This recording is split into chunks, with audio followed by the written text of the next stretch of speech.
Swarupa Antaryami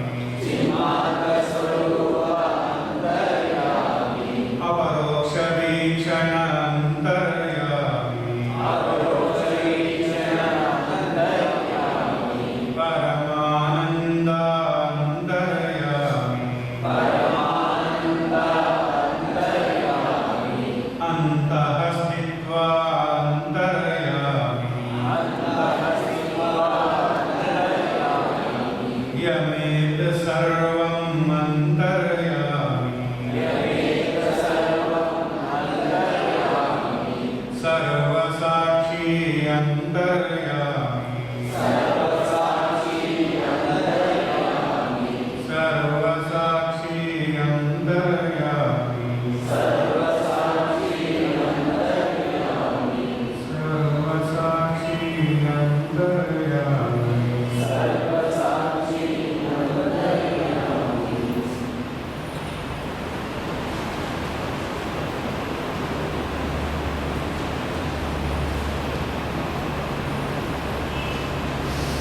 Om Namo Vasudevaya Satya Jnana Sukhatmane Akhandaya Vyamulaya Mahine Sarvasakshine Omkar Sarva Vedana Saras Tattva Prakashakaha Ena Chitta Samadhanam Mumukshunam Prakasyate Asidekam Param Brahma Nityamuktamavitpriyam Tatsvamaya Samavesad Bijamavyakritaatmakam Bijamavyakritaatmakam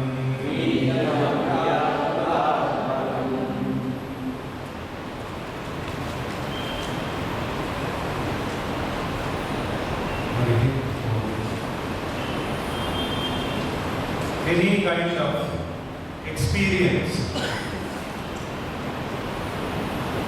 when it is happening to us, if we start thinking and considering that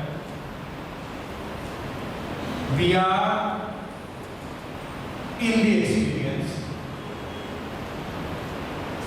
experience is surrounding us, experience is engulfing us, we are being absorbed into the experience, we are being pulled into the experience, we have no choice but to be drowned in the experience. When we think in this manner, we appear to be powerless, choiceless, freedomless, and experience appears to be very powerful one, whatever might be the kind of experience it is. If this thinking pattern continues, we will not be able to do much about the experience, except to be under the powerful impact of that experience. We will not find a way out of that.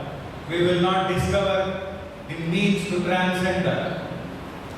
Instead of that, with the help of the scriptures, with the help of the great teachings of the realized sages, which are an authority for us to contemplate upon, meditate upon, if we can think in the lines in which they advise us to think, that is, to question and see, am I in the experience or is experience in me? If this can be applied honestly at the time of experience, if we apply it suddenly at the time of a very tough experience, it may not happen soon, but if we start experimenting with it, with simple experiences, then we come to a stage where this can be applied even to the toughest experiences. There has to be a steady, stable, unmoving, unchanging, uninfluenced, unaffected background for the experience to happen. For the vehicle to move on the road has to be steady and unmoving. If the road also is moving along with the vehicle, I don't think we can go far in that vehicle, on that road. Today there was some news in the paper that one portion of the bridge moved aside. And suddenly some people noticed it, took a photograph, and then they stopped the traffic on the one portion of the bridge, one segment. It wanted for a change to go aside. It went aside.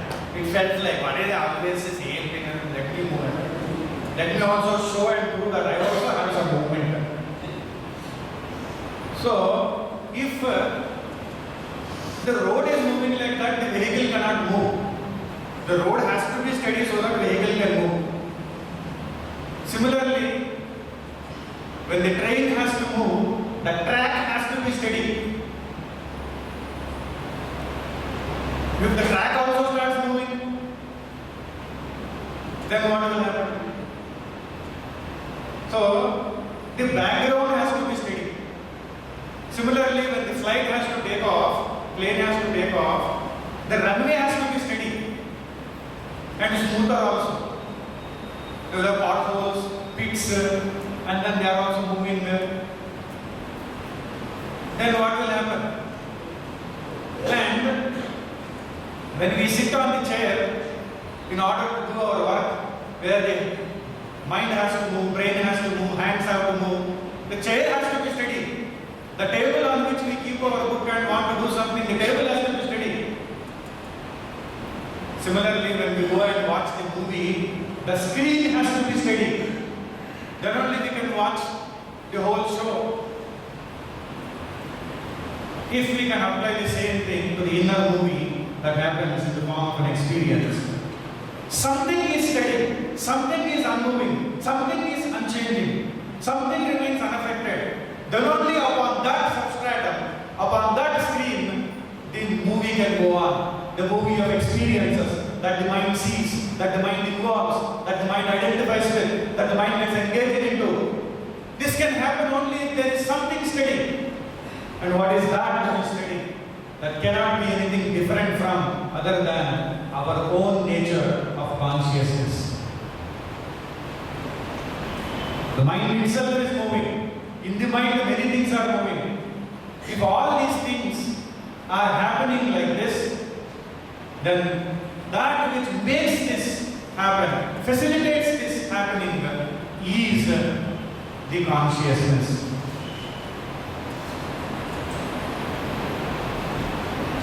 At an individual level, when we try to look deep into ourselves, we will come to discover the presence of the manifestation of consciousness as the witnessing observer or as the awareness, because of which we are able to watch all the movement that is happening. That is a standstill, that is movementless, motionless. Everything else that is happening is with the movement. If this is understood, there is a beautiful doorway from the very experience to not only locate and discover the witnessing observer, the awareness, but also to be one with it.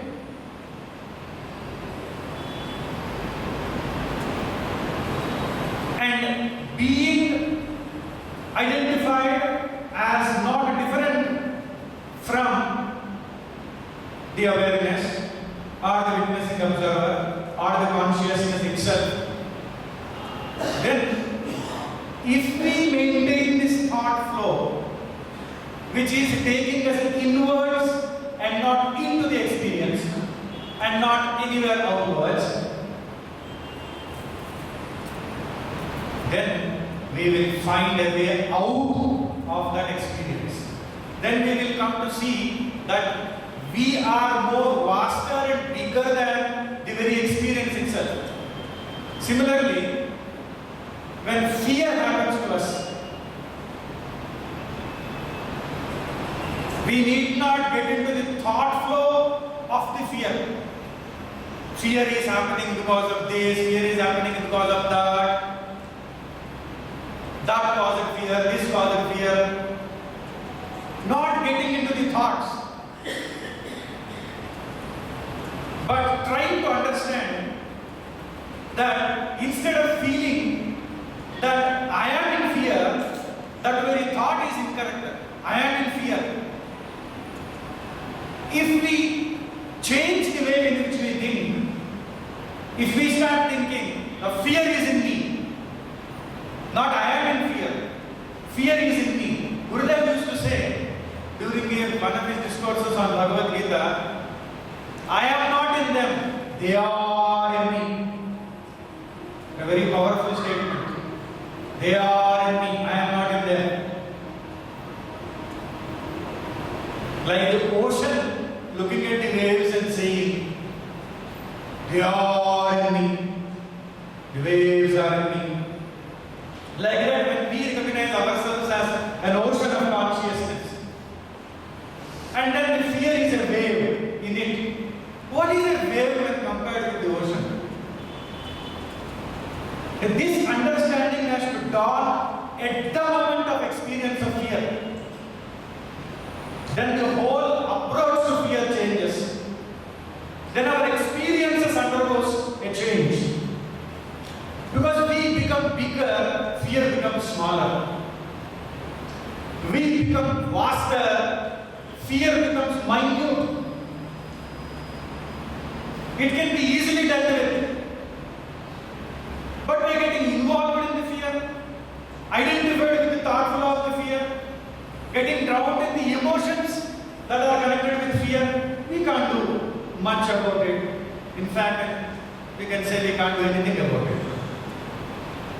But if we can understand this much,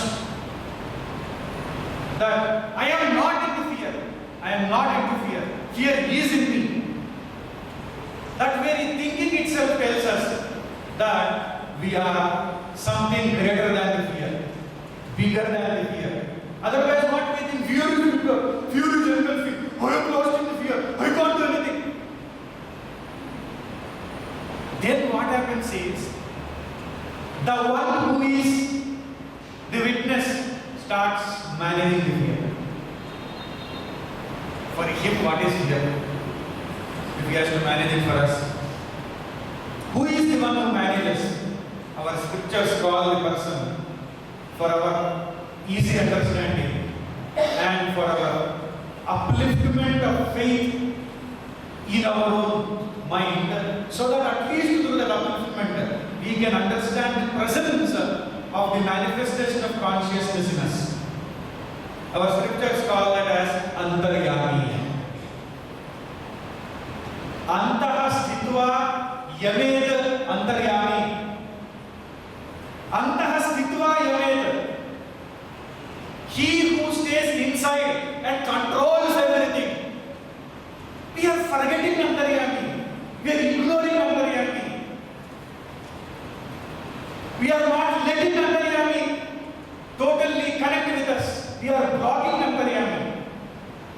It is not that we have to manifest Antaryami by becoming a greater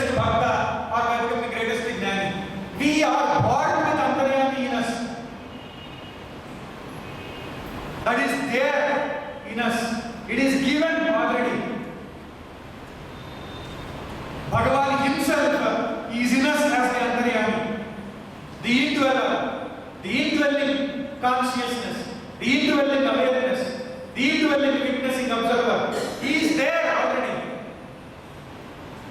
Not that we have to create him, not that we have to bring him from outside. We have to allow him to relate to all that are there. We are blocking. You have to understand that Antaryami, he is there, who manages everything, who controls everything. Controls the whole creation, whole universe, the whole Maya. Whether it is at the individual level or total level, because Antaryami is God himself. He controls everything. Why do you have to control? Why do I have to control? The fear. Why should we try to control? Leave it to him, he will control. Because it is his job to control everything. He controls everything.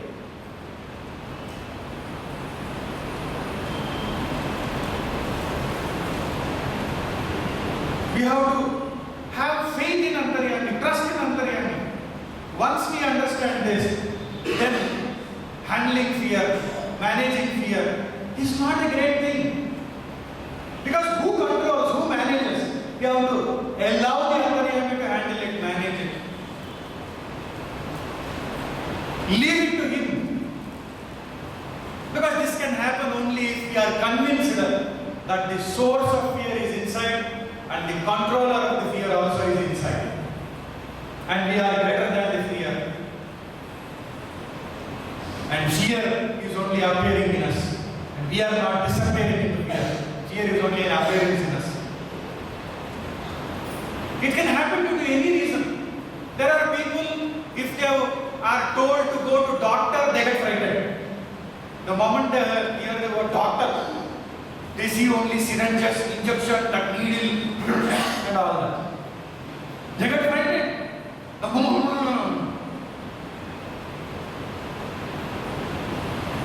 And then get involved in the thought, and then get more frightened, and then not allow the doctor to treat the disease also.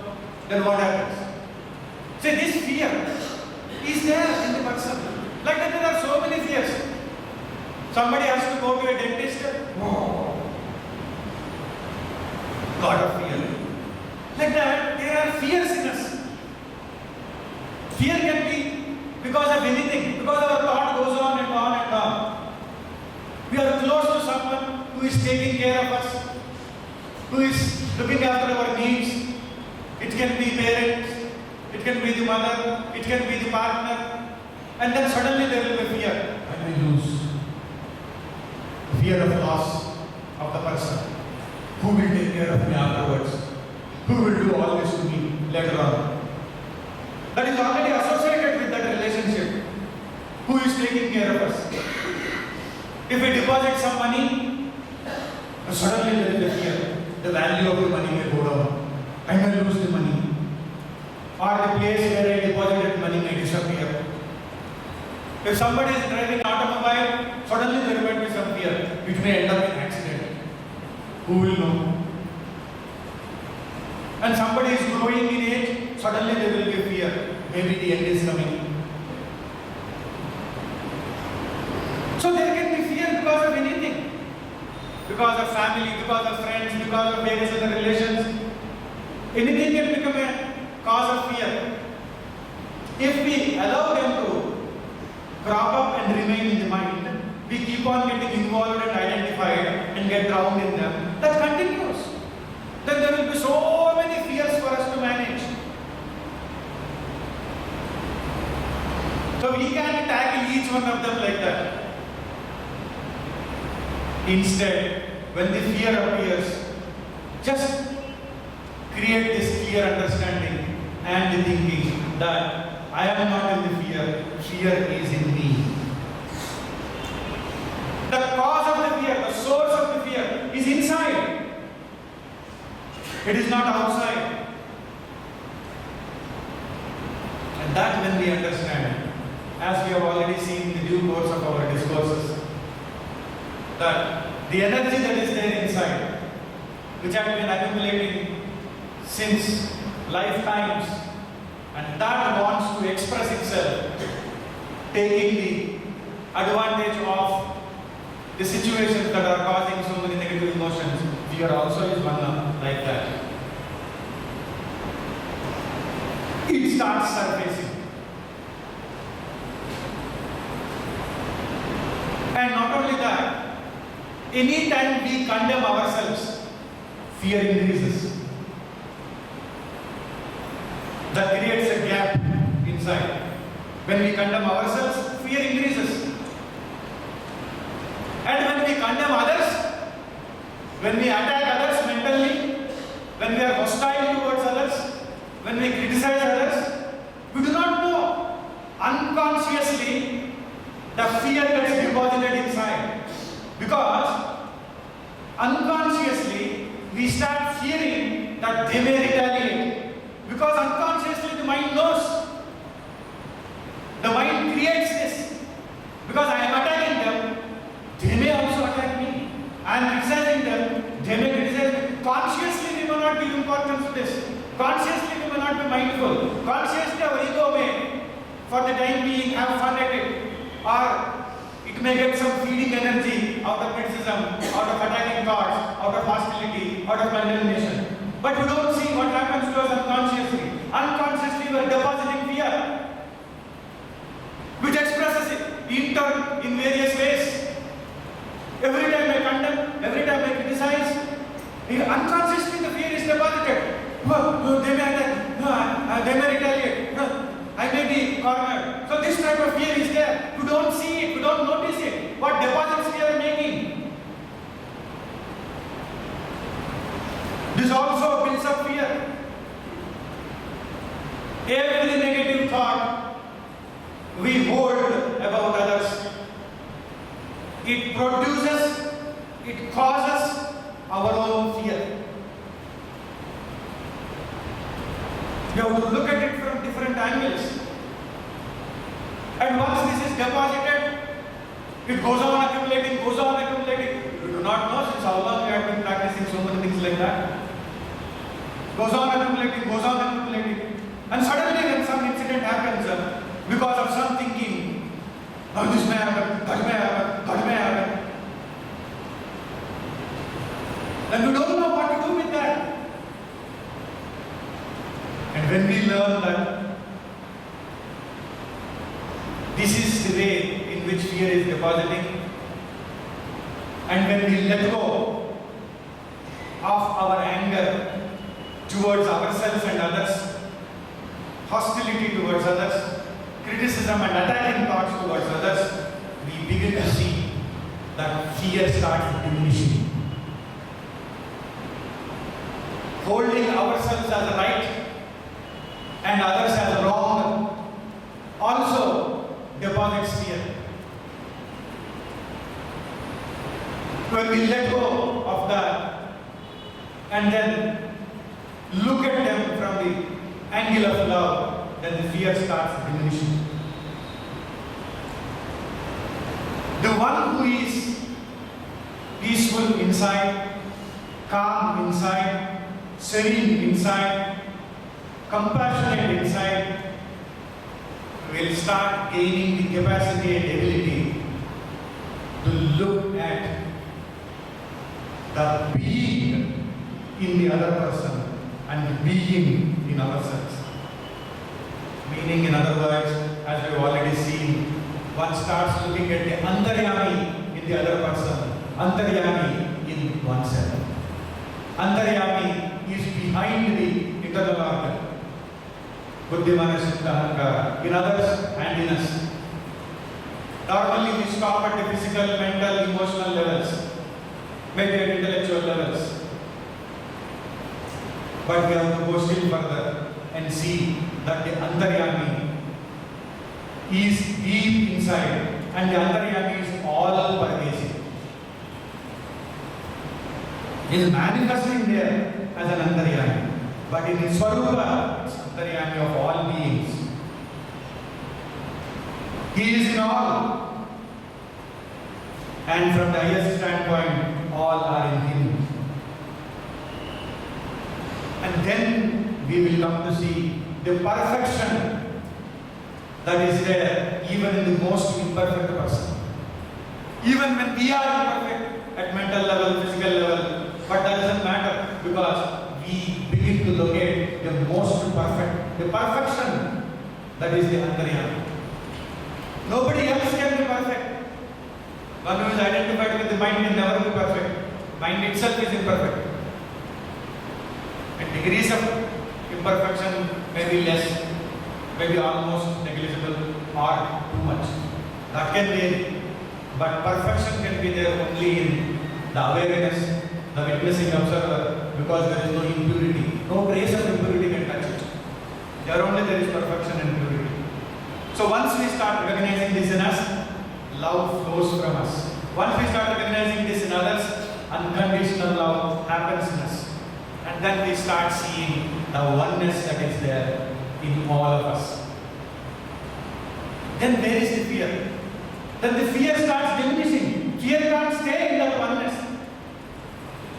When we cannot see the oneness, then we fear from others. When we cannot see the being that is present in every being, the awareness that is present, then we have fear. Once we start recognizing this, then there is no need to fear. There is no reason, because then we start handling the fear in a different way, in a different manner. It becomes very easy for us to handle the fear. Fear is in me. I am not in fear. Fear is an appearance in my consciousness. I need not handle the fear. It can be directly handled. The scriptures are an authority. The masters who have realized this are an authority. But we think we have to handle it. By changing the rules, fear can't be handled. By changing the law, fear can't be totally handled. By changing our status in the society, fear can't be handled. By keeping 100 black hat commandos, fear can't be handled. By being the greatest military in the world, fear cannot be handled. Fear can be handled only when we start recognizing in ourselves something greater than fear. Something in which fear appears. Something in which fear is only an appearance.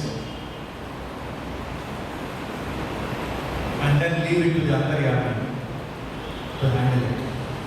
And then it just gets handled.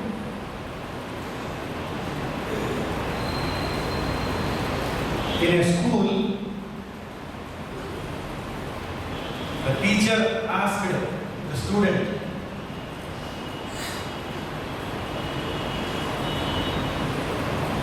what is the difference between D-I-G, dig, and dug? What is the difference between dig and dug? A student got up, primary section, primary school. The student got up and said, the difference between dig and dug is the difference between I and you. The teacher was shocked. What is this answer? Behave yourself. What are you talking? The student said, man, peace. Look at the alphabets in the words.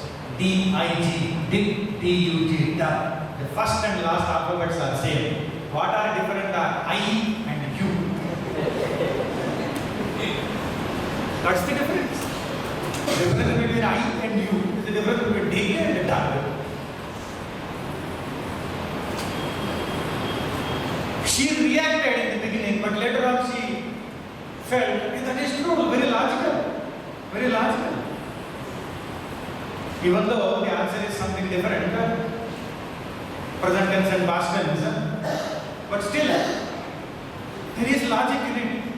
If one can see, it can be discovered. If one can look into that, then it can be discovered. Otherwise, one is lost in thoughts and getting identified with that thought flow. How can we discover that? We can get into only emotions, negative emotions, and get into them. Whatever might be the emotion, we get into that. Any emotion need not be only fear. The emotion is an appearance in me. Fear is an appearance in me. Anger is an appearance in me. Frustration is an appearance in me. It's an appearance in me. I need not handle them. I leave it to the Antaryami. So then, the procedure to handle the fear is not paying attention to the thought flow. The thoughts that occur in the mind when there is the fear, not paying attention to the thoughts. Because what is behind that fear is accumulated energy. That accumulated energy is there. The other day we have seen the compressed and suppressed energy which is there inside. And that creates endless thoughts of fear. There is no end to those thoughts. If you want to deal at the thought level, there is no end. Endless thoughts are created. So, first thing what you have to do is not pay attention to the thought. Ignore the thought. Not get involved with the thought. Because thoughts keep on coming, keep on coming, keep on coming. Just do not give attention, do not give importance, and do not give any kind of value to those thoughts. Because we have understood the other day that we are the ones who create value for anything in this world. Even meaning for anything in this world is only created by us. It is a mental construct which we project it onto the outside world. And thereafterwards things start becoming valuable to us. So withdraw that value. And don't give attention to them. Don't give attention, then they can't seize us, have a hold on us. That is the first thing. And second thing, something else starts happening inside because the energy is trying to come out. Because the situation has provoked that energy and we got identified initially. So the energy is coming out. And then at that time, whatever might be the experience. For example, now fear, we are trying paralyzing. When there is fear, the throat may dry. Like look at Arjuna. What happened? All the qualities of Arjuna, what he expressed, I can't hold anything, hands are trembling, and my throat is getting parched, and articulations are happening, and my legs also are shaking, all that. Whatever occurred to Arjuna occurs to us also. But it occurred to him in Kurukshetra, because for us Kurukshetra is very closely associated with us wherever we are. So it can happen to us anywhere. So then that experience that is happening, whatever is happening there, let it be. If the stomach is getting upset, let it be. If the mouth is getting dry, let it be. If there is trembling, let it be. If there are some articulations, let them be. Be there with them. And then let them go. Let them go. Allow them to go. Let them happen. Go. Okay, go. Happen. Then what happens? We are not resisting that. We are not stopping that. When a cyclone attacks the shore, those trees which stand upright and tough, they get uprooted because of the winds. But those that are very slim, tender, they know how to bend with the blowing breeze and then get up when the breeze is over. They continue to remain like that. They survive, they don't get uprooted because they don't resist that powerful winds at hundreds of kilometers sometimes. They don't resist. They bend with that wind energy. They bend with it. And some techniques are we have to bend, some techniques are we have to mend, we have to blend. The windmills mend and blend the wind energy. Windmills that are there, that heavy force of the wind, they mend and blend. Then they convert it into energy, the windmill. They convert it into power that can be used. Either you bend or blend and mend. But don't get offended. It is very important there. You can utilize that. See that. That also is an energy. When we blend with it and bend with it, then what happens? It passes. Like a cyclone, it passes. It can't stay forever. It can't be there always. What happens is when we get identified with negative emotion, we come to somehow believe that this is forever, this is eternal, this is permanent, this is going to be there. That is why people want to get themselves ejected out of body, commit suicides, or retaliate and commit some grievous hurt to others. Because they think it is forever, this emotion is forever, they are into it.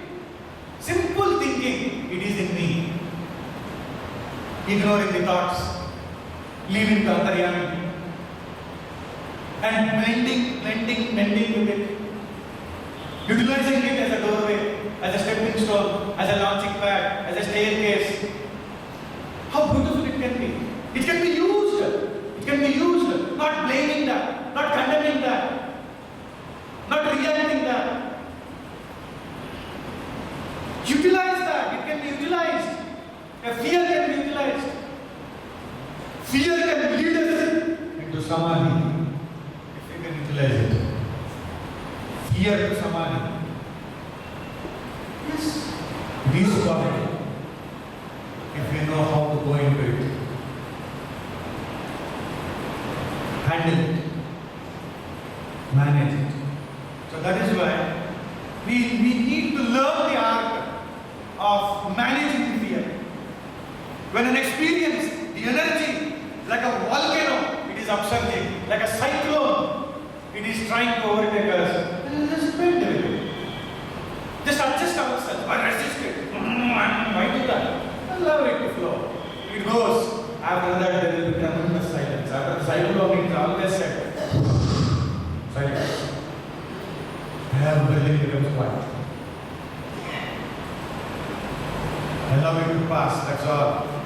That's what we mean by saying, let it go. Don't resist it.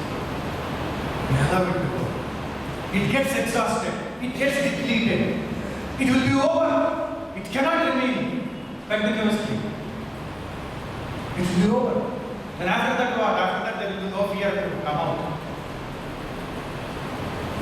What a beautiful way to handle it. Just think of it. Otherwise, we get identified. We don't know what all ways we get identified, to what all things we get identified.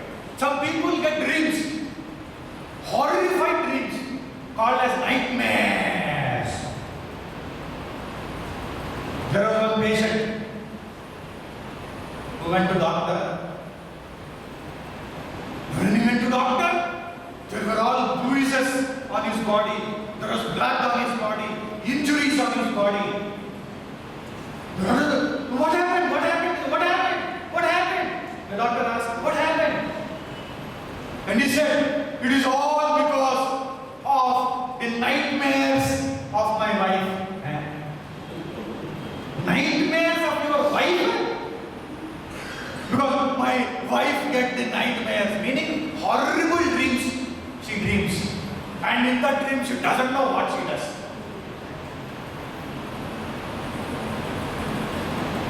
The doctor said, at the most your wife can kick you.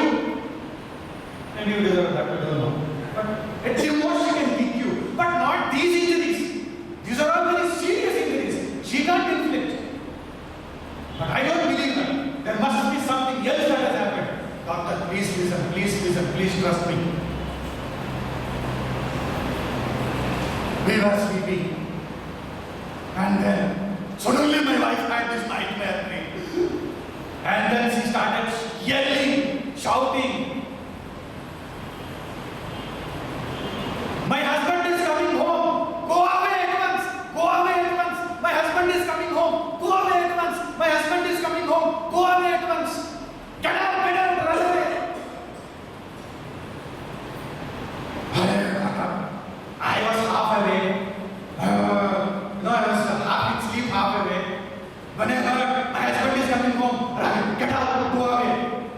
I just ran to the window and jumped out of it.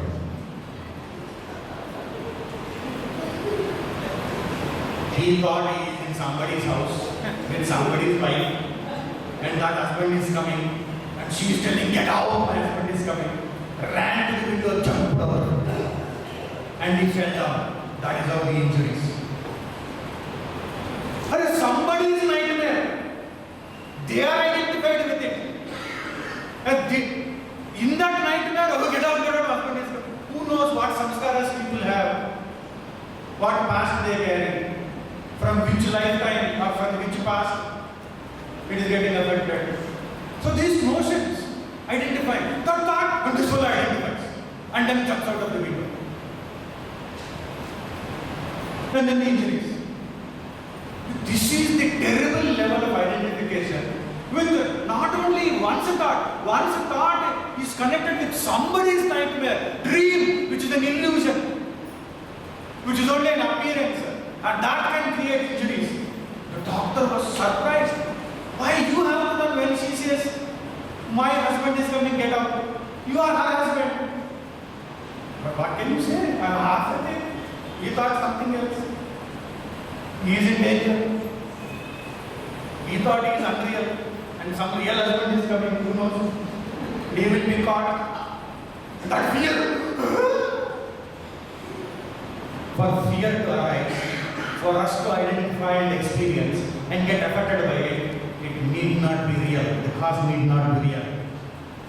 The cause can be a projection. The cause can be an appearance. The cause can be only our own mental creation. Please understand this. Once we understand this, then it will be easy for us to think fear is to be. Anytime, half awake, full awake, partially awake, quarter awake, less awake. But if we practice this, the beautiful mantra of Sri Swami Chidatmanandha, I am not in them, they are all in me. Fear is an appearance in me. Negative emotion is an appearance in me. I am not in them. Then it becomes different.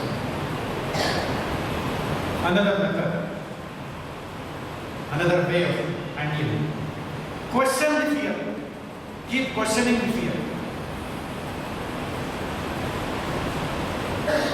Like Bhagavan Ramana Maharshi has only one solution.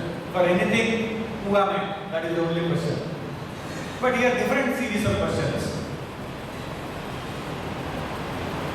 Fear. Follow the fear. Earlier, bend with it, mend with it, blend with it. Now follow it. क्या करो बोल रहे हो? अब follow करो, पीछा करो, नहीं करें किसी का पीछा. Follow. We have followed so many things. Follow desires, follow this person, that person. So many things we might have followed. Follow. What is that? Follow fear. When you follow, there is no need to follow. You follow. That's all. This fellow, that fellow, follow. What is that? So that when you follow fear, question, why am I afraid of that? Why? When we follow it, suppose for example, there is a fear of driving a vehicle. Why? Why?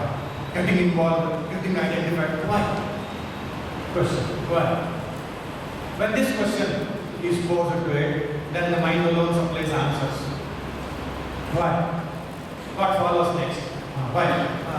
When I drive a vehicle, so many vehicles may come in the opposite direction. But on the road, so many vehicles will come. And same direction also, they may come. What is there? Accidents happen from behind also, or from ahead also. Both sides, any side it can happen. So, then what? An accident may happen. And then what? Then injuries may happen. And then what? There might be pain. And then what? There might be infection. Then what? Then I may go where? So starting from fear of driving a vehicle, ending in death. Invested money. What will happen to that? I don't know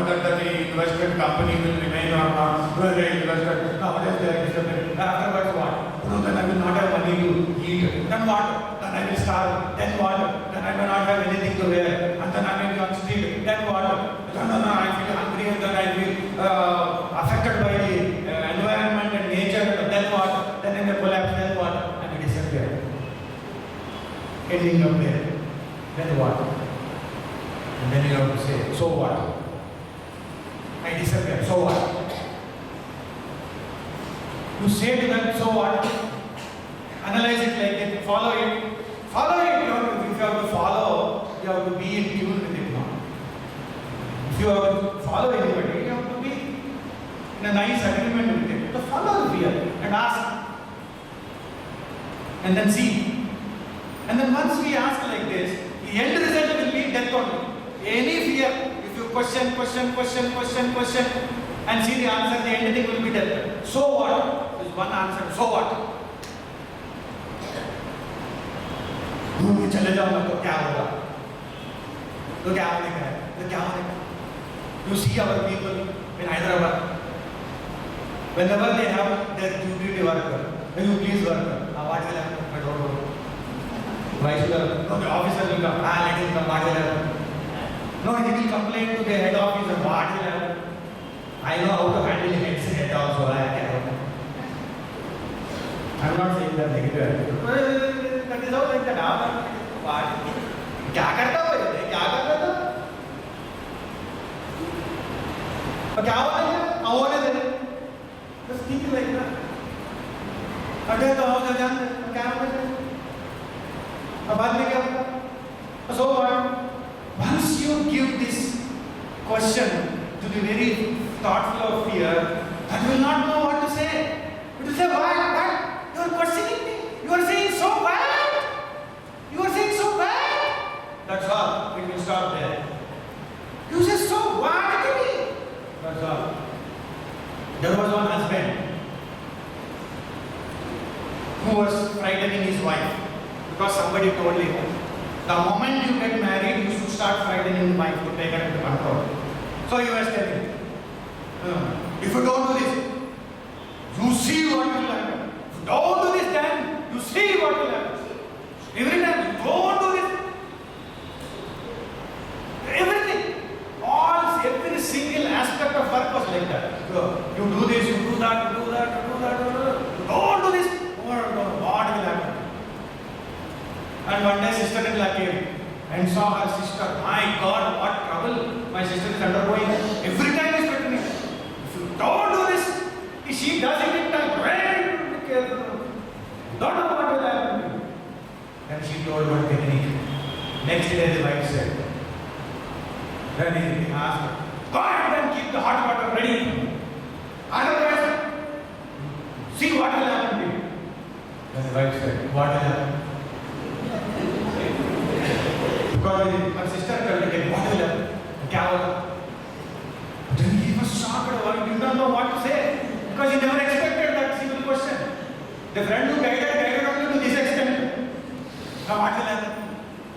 Then he said, okay, then I will keep hot water.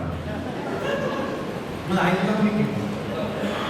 Now if you don't cook the tiffin on time, you should what will happen? Then he said, what will happen? Okay, I will not do that.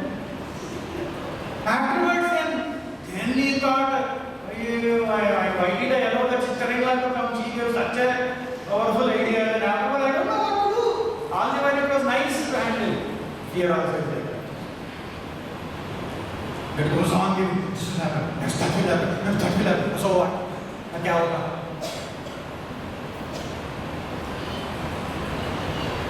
Then it will stop giving these thoughts. If he says death will happen, let us sit with death. Okay, let us sit. We have a position that Panchikaranam went and had a conversation with death. Yama.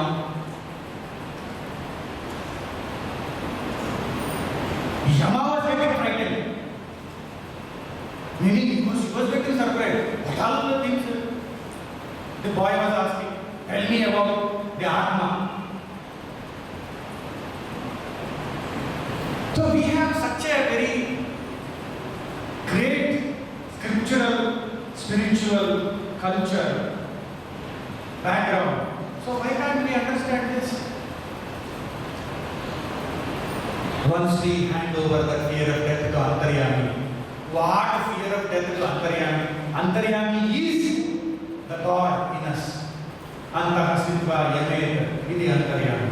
God in us. Hand over. Yama, even the Lord of death, acts exactly according to God, Supreme God. He fears God. He has to follow the direction of God. Even the Yama also has to follow the direction of God. God is there inside. Hand it over to him. This also is a very nice way of handling the fear. And then another method. What all the images are there inside, various images associated with the fear, mental images. We have to let go of these mental images. Allow them to go. Not get involved with them. Not get into them. Just allow them to go. Let them go. These mental images attract and amplify the emotions or associated emotions. They amplify, attract and amplify the associated emotions. So we let the mental images go. Refuse to get involved in the images. And then withstand the temptation to get into them. Just withstand. Cancel the temptation to get into them. Those mental images. And then what happens? Then we can slowly come out of it. There is one spiritual Mahatma who says, giving his own personal experience, he says he had the fear of heights. Fear of heights. When he goes up, from there he says. So, with these Mahatmas, in India also, in some other places also, most of the time they will be in and around some mountains. Because some forest or some mountain or peaks like Himalayas or any other mountains and all that. So they will be going up and down and all. So this Mahatma had that fear.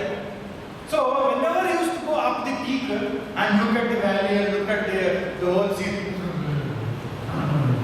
he was afraid to go near it also. He could not go near it. So then he started dealing with it in a different manner. So many techniques they have seen. One of the techniques that was used was whatever images that were associated, just started ignoring them, not paying attention to the thoughts, allowing that feeling to happen, experience to happen, not getting involved with this associated mental images. And slowly what happened, he started practicing this mentally as a sadhana. Then it took, of course it took some time, maybe a few months. And then slowly, earlier he was afraid to go onto the peak, near to the peak. Then slowly, the distance started getting reduced. He started moving a little closer. Next time when he went there, he moved closer to the peak. And again, there was some fear. Again, he practiced this. After some more time, then he was able to go on to the peak. Then again, there was fear. Again, he practiced this.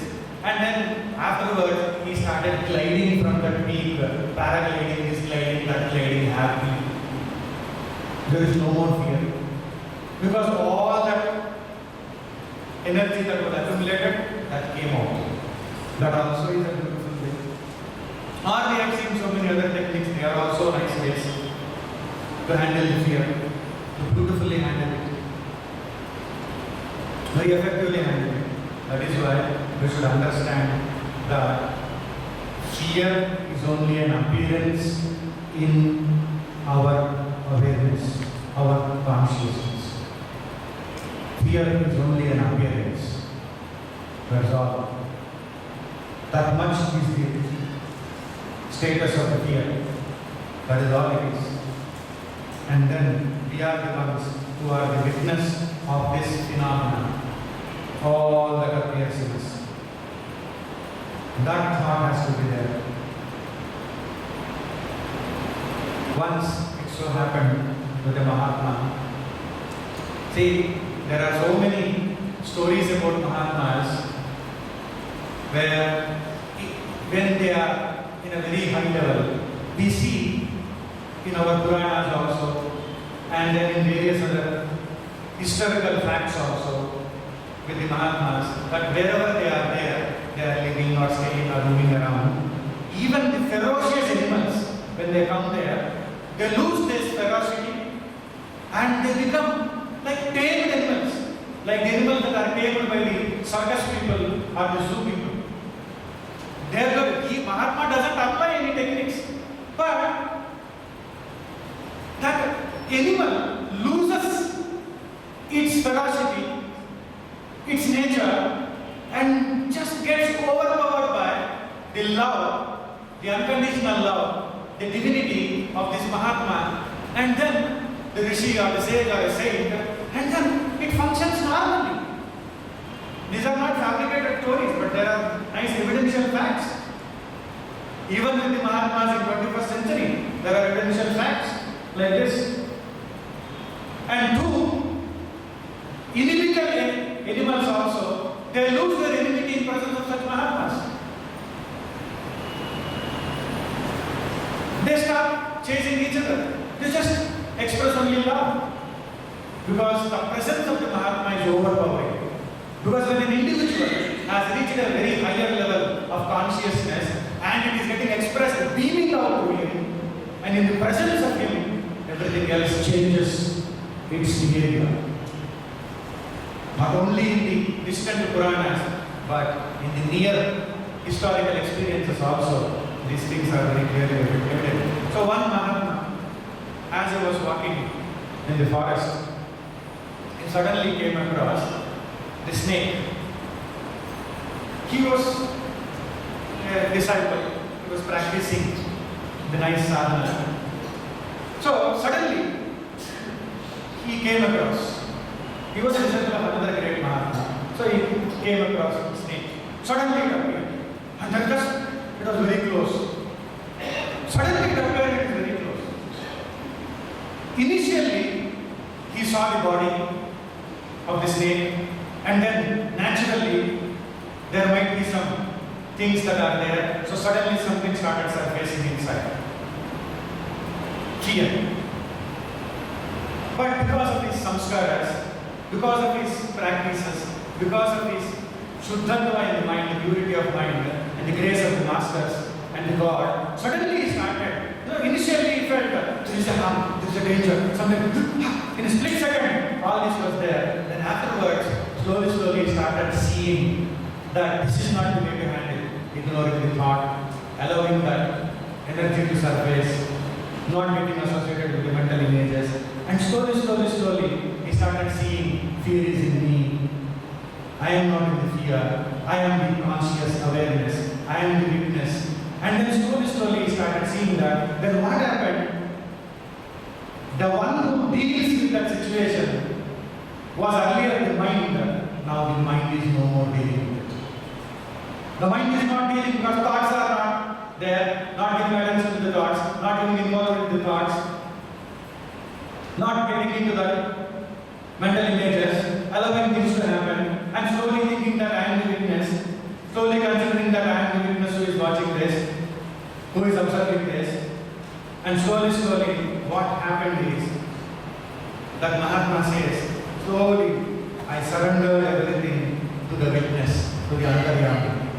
When I surrender to the Antaryami, I said, God, if this is it, let it be so. You handle it for me. You handle it.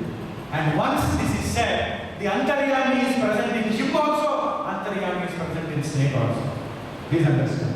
The one who responds there, instinctive response of the snake is no more there. Because the snake also doesn't get into that instinctive response. Seeing fear, it also thinks, it is not getting into that. Antaryami is taking over in both of them. You know the actual experience of that man. Antaryami was taking over both of them. No more body, no more mind, no more emotions, no more reaction. No, This person got out of the mind. The snake got out of the instincts. Now what was happening there was, the same Antaryami was there when this Mahatma was getting tuned to that Antaryami. Now there was a profound silence inside. Because in Antaryami, there is only silence, there is only peacefulness, there is only steadiness, there is only awareness. Awareness, there is no fear. In awareness, there is no impurity. In awareness, there is no disturbance. In awareness, there is no negativity. Because there is no negativity and there is only purity. There is silence, there is serenity, the calmness. He started experiencing the calmness. And slowly, he started seeing the snake also is getting influenced by the calmness, the peace, the serenity. And slowly from the serenity, then they started experiencing the one Antaryami, the one witness in both of them. This witness is not a witness confined to the body. This witness is a witness which is formless, which is everywhere, which is in everything, which everything is in that witnessing consciousness. It is no more as a witness, but it is as a witness identified itself with the consciousness. The whole world is in consciousness. Our beings are in consciousness. Every appearance is in consciousness. Everything appears in consciousness. He started getting to that level. When he started going to that level of consciousness, he is no more seeing himself as a body, no more seeing himself as a mind, no more seeing himself as a jiva, no more seeing himself as an individual, no more seeing the snake as a snake, no more seeing the snake as an animal. He started seeing the snake as a being, himself as a being, himself as a witness, snake as a witness, himself as a consciousness, snake as a consciousness. There started happening that love, because both beings are united. In both these beings there is unity. Both these beings are united by the same consciousness. Then there is love. That love started expressing. There was an unconditional love. No condition was there to get away from that love. Unconditional love started expressing between both of them. In that unconditional love, they felt love for each other. That Mahatma says, I started loving the snake. Snake started loving me. In that unconditional love that was flowing through us, slowly, through unconditional love, we got into a state of total pure consciousness, absolute silence, total joy. And there was a joy. It was as if there was one joy in both forms, one joy and two beings. There was only one joy. When we got into that state of one joy, one being, then everything was taken care. Then the snake looked at me, I looked at snake, no fear, no reaction, no emotion, nothing, love, peace and joy. Then it just looked in love and then enjoyed the peace and joy. It moved away. I moved ahead. Not a story, but a real incident. Not in some time, 21st century. What is that which took care of it? That is what is the witness. Swa adhyasthan padarthan sakshat vritti vyavadhanam vina aparokshena yikshate prakashayati iti sakshi. What a beautiful thing it is. It is worth in gold, diamonds and much more greater than that. Swa adhyasthan padarthan sakshat vritti vyavadhanam vina aparokshena yikshate prakashayati iti sakshi. What is that sakshi? What is that witness? Witness is that which directly illumines everything that is superimposed on it. Swa adhyasthan padarthan. All the objects that are superimposed on it. Swa adhyasthan padarthan sakshat vritti vyavadhanam vina aparokshena yikshate.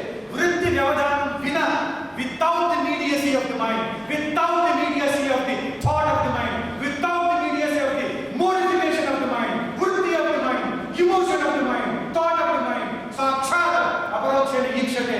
It directly witnesses, directly looks at the mind, and that it looks at the incident, looks at everything that is superimposed upon it.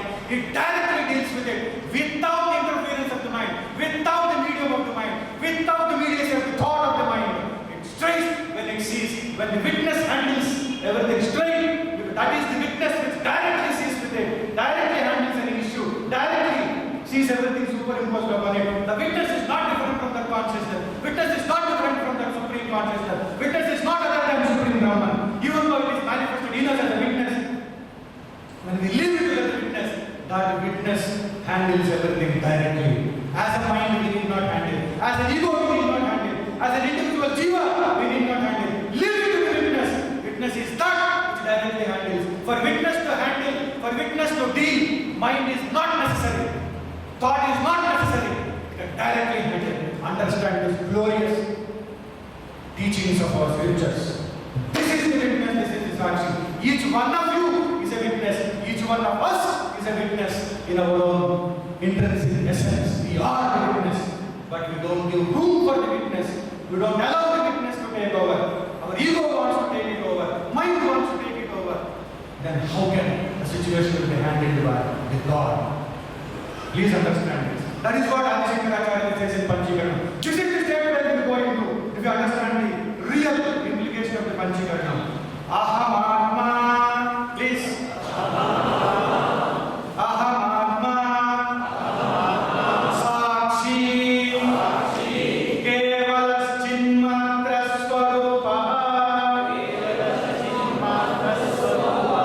Kevala Chinmatra Swarupa. What is Mahatma as an experience? What is Scripture says as a witness? Same thing Shankaracharya is saying. You are looking at the world, waking state of world, dream state of world, causal state of world, waking world, dream world, deep sleep world, as an individual waker, dreamer, deep sleeper, or at the totality level, as the Virata, Hiranyagarbha, and the Ishvara. Whatever you look at, whatever you see, it is only one thing that is there, that is the witness. What is that? Aham Atma Sakshi. Aham Atma Sakshi. Please repeat. Aham Atma Sakshi. Aham Atma Sakshi. Aham Atma Sakshi. Aham Atma Sakshi. Adi Shankaracharya says, we have to contemplate upon this thought. This is what is the truth. I am the witness of all. I am the witness of all. Kevalaha, the absolute Chinmatra Swarupaha of the nature of pure consciousness. In our day-to-day experiences, it is not for those people who are sitting in the forest and meditating, not for those people who are sitting on the caves and meditating. Adi Shankaracharya brings this down to the earth, down to the day-to-day living, down to our interactive affairs. This beautiful spirituality is brought down to our everyday living. Any negative emotion we face, anything we have to handle, anything we have to deal. Aham Atma Sakshi Kevalaha Chinmatra Swarupaha. This is what is the meditating point. This is what we have to do that. Not simply only for the people of realization, only for those people who are on the spiritual path. No! Every day when we are handling with it, any disturbance arises, any negative emotion, any negativity that arises, Aham Atma Sakshi, I am the witness of all, the Kevalaha, absolute, Chinmatra Swarupaha, of the nature of pure consciousness. Then, Na Ajnanam, Na Apitattaryam, with authority, Adi Shankaracharya is saying, believe it, trust it, repeat it, contemplate upon it, meditate upon it. Na Ajnanam, I am not the ignorance, I am not the dissonance. Na Apitattaryam, I am not the effects of ignorance, I am not the mind. Effects of ignorance are mind, body, intellect, memory, ego, word, creation. I am not this. That is what Adi Shankaracharya says here. I am not the mind, I am not the intellect, I am not the memory, I am not the ego.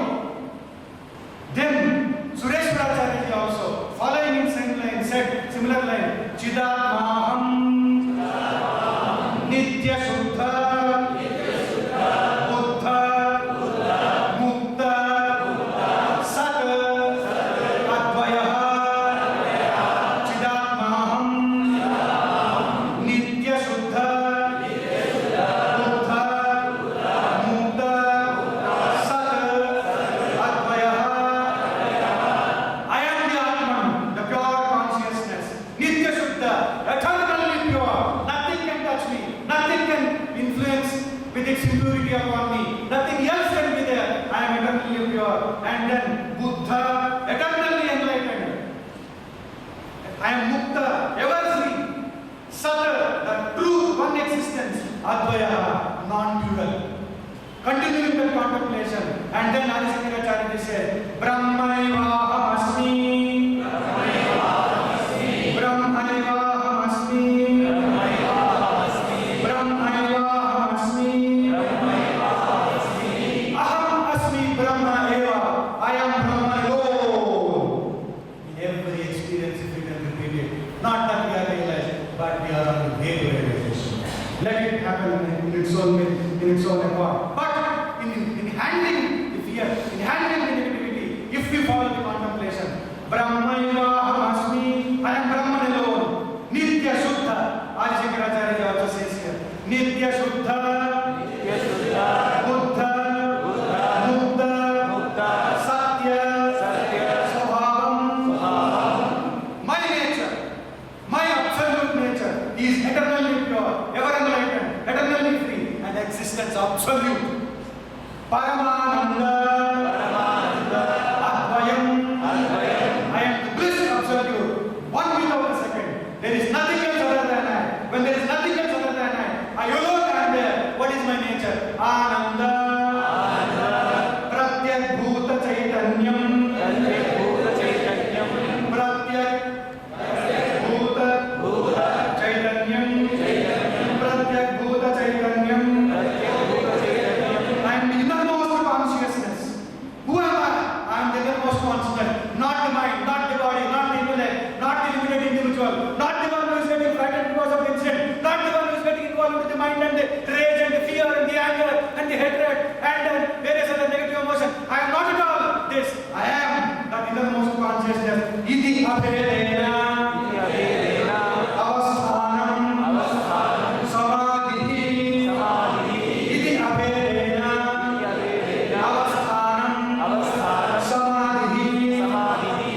Thus remaining in unity without the trace of difference is what is called samadhi. Looking at the Mahatma's experience, remain in unity, no form of disdain, no name of it, no emotion, no mental reaction inside, no mind involvement inside, no emotional involvement inside, no instinctual involvement in that animal. Nothing is there. Both got into the state of being. What is that? Unity was there. No difference was there. No form was even important. No name was even important. No physical form, no mental form, no instinctual form, no emotional form, no form at all was given important. Only the being was given important. Iti abhedena avasthanam samadhi. This is samadhi. That is what scripture says. With open eyes also you can be in samadhi. With closed eyes also you can be in samadhi. Yatra yatra mano yati tatra tatra samadhaya. Wherever the mind goes for an atma, then and there samadhi exists. Remember this. This is what is our culture. This is what is the teaching. This is what Panchikaranam wants us.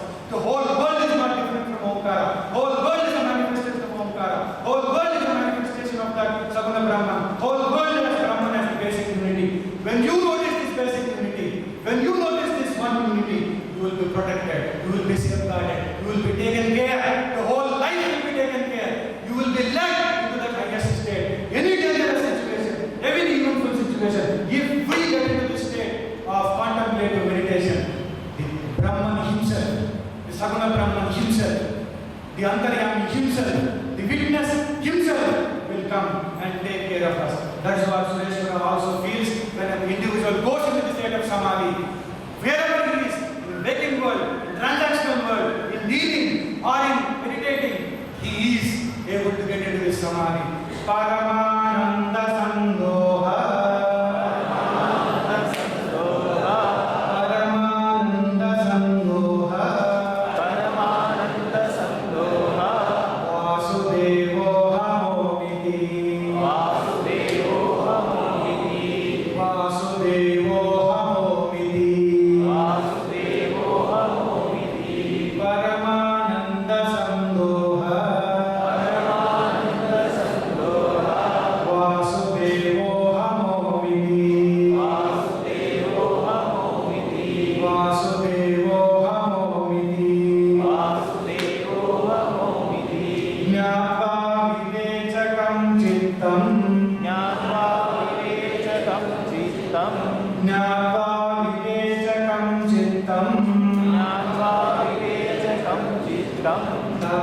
Vasudeva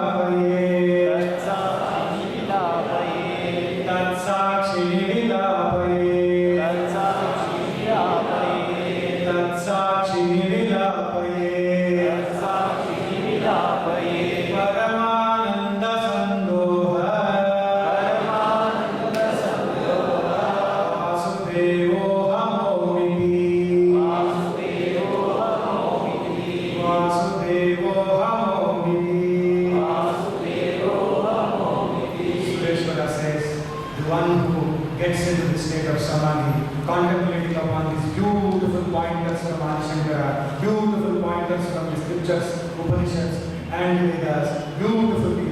He gets into a state where he says, Paramananda Sandoha Vasudevo Hamomiti Vasudevo Hamomiti Paramananda Sandoha. I am the blessed infinite. He feels, he experiences, he is, and he says, I am the blessed infinite. And who is I? Who am I? Paramananda Sandoha. I am the blessed infinite, I am the infinite bliss. Vasudevoham Omiti. I am Vasudeva, Aham Vasudeva, and I am Om, Omiti. That Om in whom the words appear, that Om out of which the words appear, that Vasudeva. Who is this Vasudeva? Who is this great Vasudeva? Sarvatrasau Samadvena Vasatyeti Vaiyataha Ataha Sau Vasudeveti Vidvadbihi Paripachane. Beautiful interpretation in Vishnu Purana. Sarvatrasau Samadvena Vasatyeti Vaiyataha Ataha Sau Vasudeveti Vidvadbihi Paripachane. Vishnu Purana says, He, as He, the Supreme Spirit, evenly pervades everything. Vasudeva is that Supreme Spirit who evenly pervades everything. So, the wise ones call Him as Vasudeva. He evenly pervades, meaning He is there in us. He is pervading everything that is there in this universe. There is no place, there is no time, there is no object, there is no one and nothing which is not pervaded by Him. So, that Vasudeva. Paramananda Sandoha Vasudevo Hamomiti. I am that Vasudeva. I am that Om. Iti Gnanva, that comprehending, like this comprehending and understanding. Vivechakam Chittam. What is the Chittam inside? The contemplating Chitta that is there, which is involved with meditator, meditator and meditation. When we are meditating, three factors are there. Meditator, meditated, meditation. And all these three have to be merged. Where the Chittam, which is meditating, is to be merged. Vilavaye Tat Sakshini. Natva Vivechakam Chittam Tat Sakshini Vilavaye. Tat Sakshini Vilavaye. Natva Vivechakam Chittam. Natva, understanding, comprehending, clearly understanding, Vivechakam Chittam, that contemplating Chitta, meditating Chitta, Tat Sakshini Vilavaye, Tat Sakshini Vilavaye, must also be merged into that final witness. That Chitta has to be merged into that final witness. Shankaracharya said, this is how we have to contemplate. And this contemplating Chitta has to be merged into that witness, that Sakshi, that is Vasudeva. Who is that Vasudeva? That is the witness, that is the Brahman, that is the all-pervading witness. He is that. Iti Gnatva, understanding that, the contemplating Chittam has to be merged into that final witness. This is the process of here, the process of attaining Sampragnata Samadhi. Now it from Sampragnata, from Savikalpa to Nirvikalpa Samadhi, that is what is being taught here, how to get into that. In Savikalpa Samadhi, even though one is with Brahman, in the Brahmakara Vritti, in that awareness of the Brahmakara Vritti, one is with Brahman, but still there is a slight division of the subject and the object.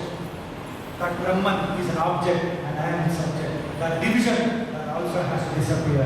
When that is merged, like meditator meditated and meditation is merged, what remains there is Nirvikalpa Samadhi, in that absolute oneness, where one is not different from the ultimate truth, ultimate reality. A normal, ordinary experience that we experience inside, a simple situation which we face outside, these things can become doors to that state of Samadhi, that state of oneness with Vasudeva, that state of oneness with Antaryami, that state of oneness with that witness which is without the mediacy of the mind, without the need. See, that witness doesn't need emotion, doesn't need thought, doesn't need mental energy, doesn't need the medium of Antakarana itself. It can directly deal with it. That God is only consciousness, only knowingness, only beingness.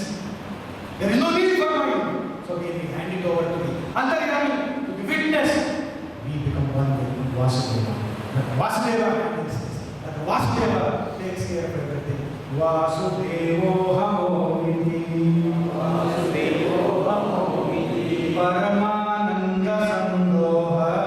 Paramananda Sandoha. Vasudevo Hamomiti. Vasudevo Hamomiti. Jnatva Vivechakam Chittam. Jnatva Vivechakam Chittam. Tatsakshini Vilapaye. Tatsakshini Vilapaye. Tatsakshini Vilapaye. Tatsakshini Vilapaye. May we also take every opportunity in our life and then look at what is appearing in our mind and immediately with this scriptural authority, with the authority from Adi Shankara, Sureshwara, great masters, Mahatmas, we should be in a position by contemplating upon this truth to handle everything internal and external. And as we have not completed this, we are extending this session by one day. Tomorrow, by His will, it will be concluded. So still some portion remains to be concluded, an important portion. So it will be taken. But please carry home this beauty from Adi Shankara, Sureshwara and the scriptures that I am the witness. Antaryami is in me, the handle. Next time when you surface here, when you encounter, don't think you can handle it. And don't give importance to thoughts, images, emotions, expressions. Allow them to happen. Bend with it, blend with it, bend with it. Bend it and then see what happens thereafterwards. Leave it to the witness, leave it to the Antaryami. Become a witness and from there Vasudeva takes care of you. Let Vasudeva be our God who takes care of you. Oh.